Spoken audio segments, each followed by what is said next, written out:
Welcome to mega nine TV off the record. నియోజకవర్గాల వారీగా అభివృద్ధి కార్యక్రమాలపై సీఎం రేవంత్ రెడ్డి దృష్టి పెట్టారా? అందులో భాగంగా ఎమ్మెల్యేలను మీ నియోజకవర్గానికి ఏం కావాలో ఒక ఫుల్ డీటెయిల్ రిపోర్ట్తో రావాలని సూచించారా? ఆ దిశగా ఇప్పటికే పలువురు ఎమ్మెల్యేలతో సీఎం భేటీ అయ్యారా? సదరు భేటీలో అభివృద్ధితో పాటు ఎమ్మెల్యే వర్క్ షీట్ కూడా పరిగణలోకి తీసుకుంటున్నారా అంటే అవునని అంటున్నాయి కాంగ్రెస్ వర్గాలు. ఇంతకీ నియోజకవర్గాల అభివృద్ధి కోసం సీఎం ఎలాంటి ప్రణాళిక రచించారు? ఏ తరహా అభివృద్ధి కార్యక్రమాలకు నిధులు ఇవ్వనున్నారు?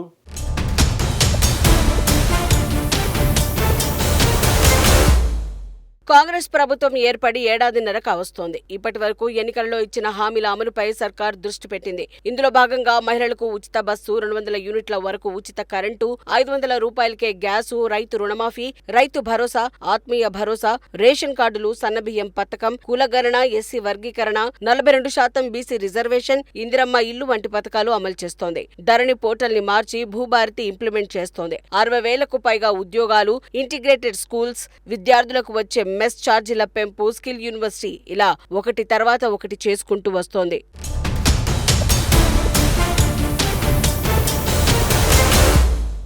అయితే ఇప్పుడు ఆయా నియోజకవర్గాల్లో గెలిచిన ఎమ్మెల్యేలు మళ్లీ గెలవాలంటే ఏం చేయాలనే దానిపై దృష్టి పెట్టింది సర్కార్. అందులో భాగంగానే సీఎం రేవంత్ రెడ్డి హస్తం పార్టీలో గెలిచిన ఎమ్మెల్యేలను తమ తమ నియోజకవర్గాల్లో ఉన్న పెండింగ్ పనులు ఏంటి, చేయాల్సిన అభివృద్ధి కార్యక్రమాలేంటి, ఎన్నికల్లో మీరిచ్చిన హామీలేంటి, వాటిలో ఏది మొదటి ప్రాధాన్యత అనుకుంటున్నారు, మొత్తం నియోజకవర్గ అభివృద్ధికి ఎన్ని నిధులు అవుతాయన్న వివరాలు సేకరిస్తున్నారట. సదరు వివరాలతో డీటెయిల్ రిపోర్ట్ ఇవ్వాలని ఎమ్మెల్యేలకు సూచించారట. ప్రతి ఒక్క ఎమ్మెల్యేతో 1-to-1 కూర్చొని చర్చించి ప్రభుత్వం ఏం చేయగలుగుతుంది, మొదటి లిస్టులో చేసే పనులు, వచ్చే ఏడాది చేసే పనులు, నియోజకవర్గ అభివృద్ధి కోసం ఇచ్చే నిధుల గురించి వివరించడానికి ముఖ్యమంత్రి సిద్ధమైనట్లు సమాచారం.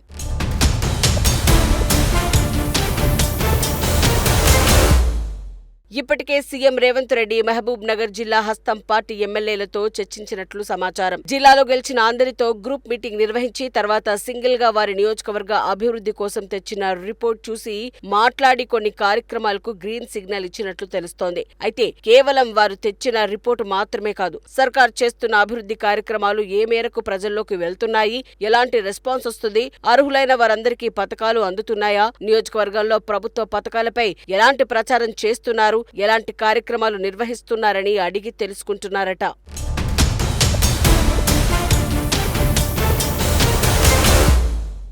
ఆ భేటీలకు సంబంధించి సీఎం స్వయంగా ఎమ్మెల్యేల వర్క్ రిపోర్ట్ కూడా తెప్పించుకుని పరిశీలిస్తున్నారట. ఎవరి పనితీరు ఎలా ఉందో, ఏం చేస్తున్నారో కూడా వారికి చూపిస్తున్నారట. ఎమ్మెల్యేలు గ్రౌండ్లో ఉండి మంచిగా పనిచేస్తూ ప్రజలకి దగ్గరగా ఉంటూ వారి సమస్యలను తెలుసుకుంటూ ప్రభుత్వ పథకాలను, విధానాలను ప్రజల్లోకి తీసుకెళ్తేనే మళ్లీ గెలుస్తారని, లేదంటే కష్టమని కూడా చెప్పుకొస్తున్నట్లు సమాచారం. నియోజకవర్గ అభివృద్ధిపై దృష్టి పెట్టడంతో పాటు ఏ ఎమ్మెల్యేకి ఏం చెప్పాలో అది చెప్పి పంపిస్తున్నారట. మరి చూడాలి సర్కారు ఎలాంటి అభివృద్ధి కార్యక్రమాలకు పూనుకుంటుందో, ఎమ్మెల్యేలు ఎలా పనిచేస్తారో.